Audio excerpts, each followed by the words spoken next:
తన మేనకోడలు కోసం అని చెప్పేసి ఊరి వాళ్ళందరికీ బట్టలు పంచిపెట్టి భోజనాలు పెట్టిస్తాడు. ఈ విషయం మొత్తం మైనావతికి వెంటనే చెప్పేస్తాడు తన భర్త. అప్పుడు మైనావతి రాయుడిని నిలదీస్తూ ఉంటుంది. అప్పుడు వెంటనే బామ్మ ఏదో నచ్చ చెప్పాలనుకుంటుంది.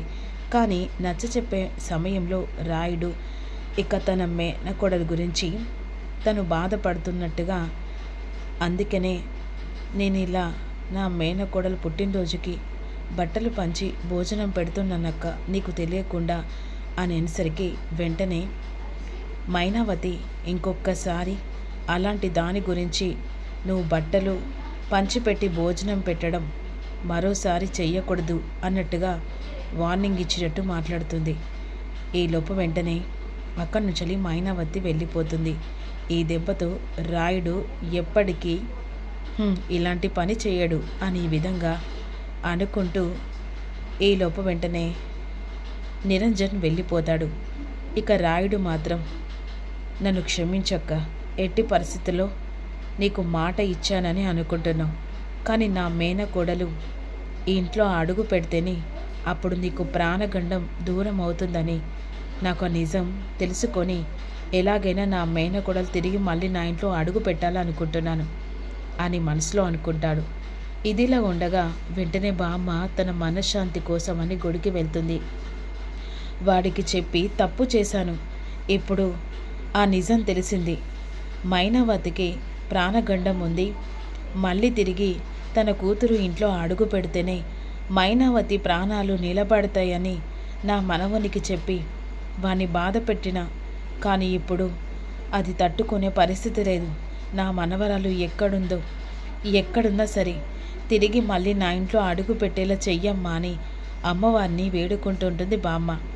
ఈలోపు అక్కడి నుంచి ధరణి తన సైకిల్ పట్టుకొని వస్తూ ఉంటుంది.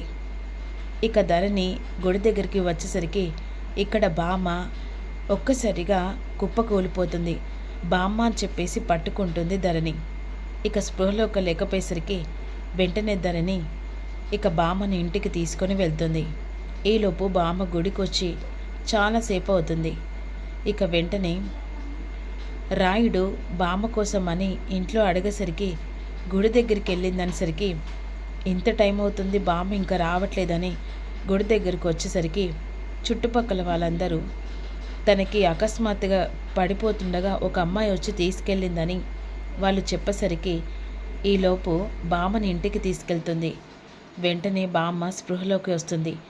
చిన్నప్పుడు ధరణిని కాపాడిన ధరణికి ఇక తనని కాపాడడానికి ఒక ఎర్రటి క్లాత్లో చుట్టి ఆ దేవుడి దగ్గర ధరణి పడుకోబెట్టి వెళ్ళిపోతుంది కదా, ఆ క్లాత్ అక్కడే ఉంటుంది ధరణి వాళ్ళ ఇంట్లో. బామ్మ ఇప్పుడు ఎలా ఉంది అంటుండగా, పర్లేదమ్మా, ఒక అమ్మవారిలా వచ్చి కాపాడవు, అయ్యో అంత పెద్ద పెద్ద మాటలేంటమ్మా అనే విధంగా అనుకుంటుంది.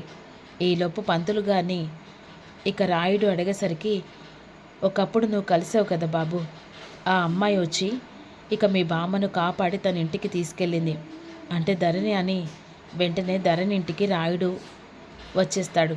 ఈలోపు నిన్ను చూస్తూ ఉంటే ఎక్కడో బంధం, ఇక పేగు బంధం తెగినట్టుగా అనిపిస్తుందమ్మా అనే విధంగా బామ్మ ధరణితో మాట్లాడుతూ ఉంటుంది.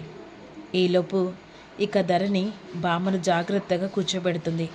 బామ్మ, నేను ఇంటి దగ్గర డ్రాప్ చేస్తాను అని అంటుండగా, పర్లేదమ్మా నేను వెళ్ళిపోతాను అని అంటుండగా ఈలోపు రాయుడు వెంటనే ధరణి వాళ్ళ ఇంటికి వచ్చేస్తాడు. ఇక రాయుడుని చూసిన ధరణి, రాయుడు గారు అని చెప్పేసి అంటుంది.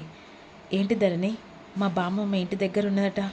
అవును రాయుడు గారు, ఇందాక గుడికి వెళ్ళినప్పుడు బామ్మ కళ్ళు తిరిగినట్టుగా అనిపించింది, వెంటనే తనని తీసుకొని వచ్చాను, ఇక వెళ్దామా బామ్మ అని చెప్పేసి బామ్మని తీసుకెళ్తుండగా బామ్మ మాత్రం ధరణితో ఏదో బంధం ఉన్నట్టుగా బాధపడుతూ ఉంటుంది.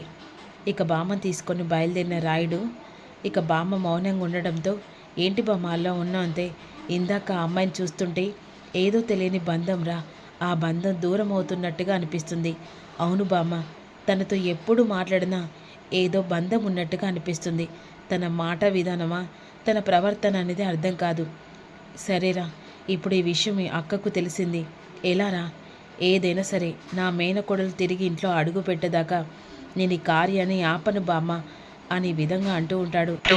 వెంటనే ధరణి లోపలికి వెళ్ళిపోతుంది. రాయుడు గారితో మాట్లాడిన తర్వాత తను ఇచ్చిన ఆ ఆఫీసర్ని చూస్తూ ప్రేమగా తను కట్టుకొని రాయుడికి ఎదురుగా నిలబడేసరికి రాయుడు వెంటనే ఆ లంగవోన్లో ఉన్న ఇక ధరణి చూసి చాలా మురిసిపోతూ ఉంటారు. వెంటనే ధరణి చేపట్టుకొని రాయుడు మాట్లాడుతూ ఉంటాడు. ఇదంతా ధరణి కలగంటూ ఉంటుంది.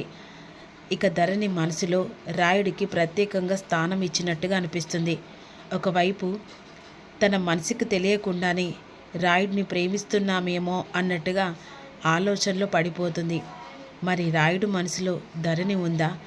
ఇక కారణాల వల్ల ధరణి జాతకం బయటపడ్డ తర్వాత ఇక ధరణి ఇంట్లో అడుగు పెట్టాలంటే తన మెల్లో 3 ముళ్ళు వేస్తే ధరణి ఆ ఇంట్లో అడుగు పెడుతుందా అనేదే ఈ ఎపిసోడ్ మొత్తం తెలుసుకోవాలనుకుంటున్నారా? అయితే don't miss you. Regular episode upload చేయాలంటే మీరు కామెంట్ చేసి ఛానల్ని సపోర్ట్ చేసి లైక్ చేయండి.